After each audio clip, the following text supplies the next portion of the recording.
Hello everyone, welcome to my channel and welcome back to another Diablo 4 video. So over the past couple of days, I've been playing the absolute crap out of Diablo. I mean, this is literally my full-time job. I do YouTube as a career. But yet when I go and check out other YouTube channels, I've noticed that some YouTubers have just absolutely insane levels. Like, no lie, the first person to hit level 100 was actually today. And people have just been leveling up insanely fast, and I'm sitting here wondering how it's even possible for them to pump out content and power level their character so quickly. So in today's video, I actually found a way that you can get up to 15% bonus XP pretty much all the time playing completely solo. But before we get into the video, I wanted to take this time to thank Fine Edition Sabers for sending me out a brand new lightsaber hilt. They sent me out the Premium Vengeance lightsaber, which is a replica of Darth Vader's, and I gotta say, it looks absolutely awesome. I love Darth Vader's lightsaber. It's one of my favorite lightsaber designs in all of Star Wars, so I was super stoked when they sent it out to me.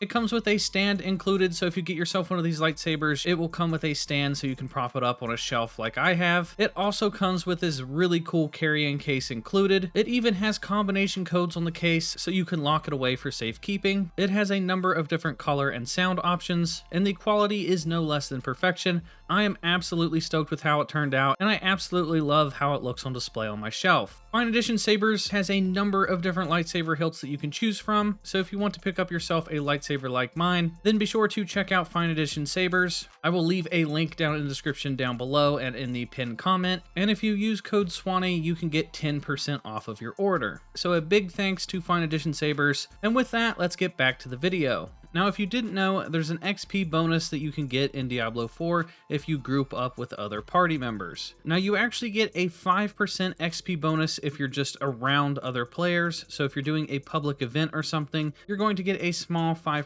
XP bonus just by being in the vicinity of other players. But if you're playing solo, 5% just isn't really that much, and public events where other people actually show up is pretty rare, so that's just not a very good way to get XP. Now, you can go to the Alchemist and craft yourself some potions that will give you another 5% XP bonus. So if you craft a lot of elixirs and you drink them, that gives you 30 minutes of 5% XP. So if you drink an elixir and then you do a public event and there happens to be other players at the event, then that will stack to give you 10% XP. And then if you party up with a friend, that gives you another 5% XP. And then if you stack that with an elixir, that gets you up to 15% XP. So let's be realistic here. Most of you guys probably aren't going to be playing with friends constantly. 90% of the time, most of you are probably going to be playing solo. So I was doing some brainstorming on how to get some extra XP without having to join a clan or group up and play with randos. So I was doing some experimenting and playing around, and I actually discovered that you can take advantage of the in-game co-op system. And the cool thing about the co-op system is that this counts as being in a party, therefore it will give you the 10% additional XP bonus. So if you don't have any friends, but you do have a second controller lying around, what you can actually do is sign in with your second controller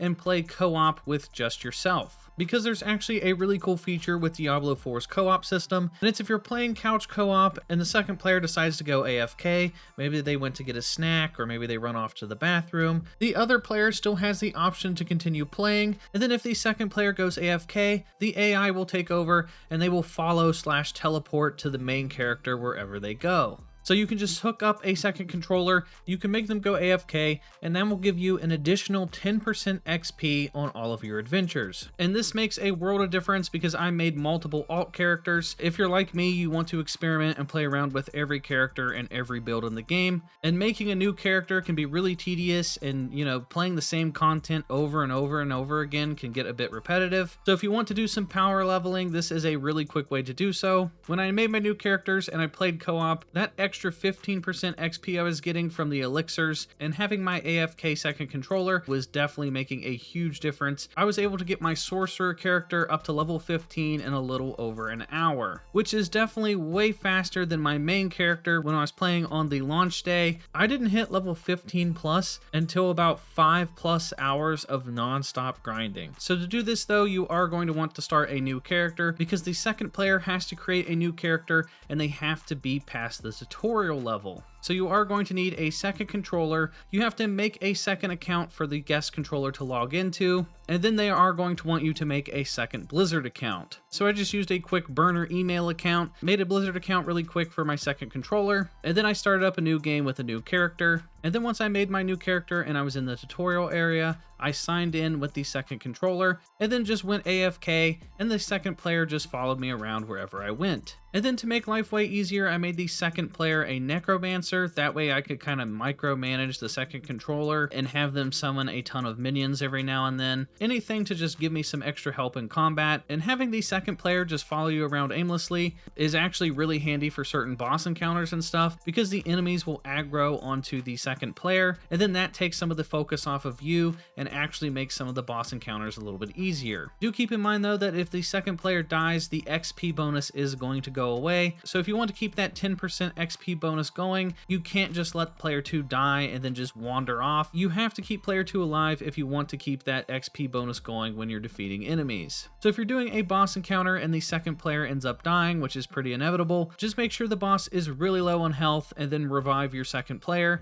and then once the second player is revived, then you can finish off the boss and get that full XP bonus. And then once you get out of the tutorial area, the player 2 character can then go exploring with any of your other characters. So if you want to take advantage of the co-op XP bonus on, say, your level 50 or level 60 character, you can now do so. And then as long as you keep going back to the alchemist and crafting yourself some elixirs, you're going to constantly have a 15% XP bonus at all times. Now I know this isn't the most conventional method, and to a lot of you this might not even be worth the effort, but for someone like me that's trying to power level my second or third or even fourth character, this is just a really good way to get some additional XP if you don't have a friend to play with. And like I said, it made a huge difference for some of my second and third characters. I was able to get to level 10, level 15, level 20 in just a fraction of the time of what it took for my main character level up, because that extra 10% XP bonus makes a huge difference compared to playing alone. And if you don't believe me, just check out how high the AFK character got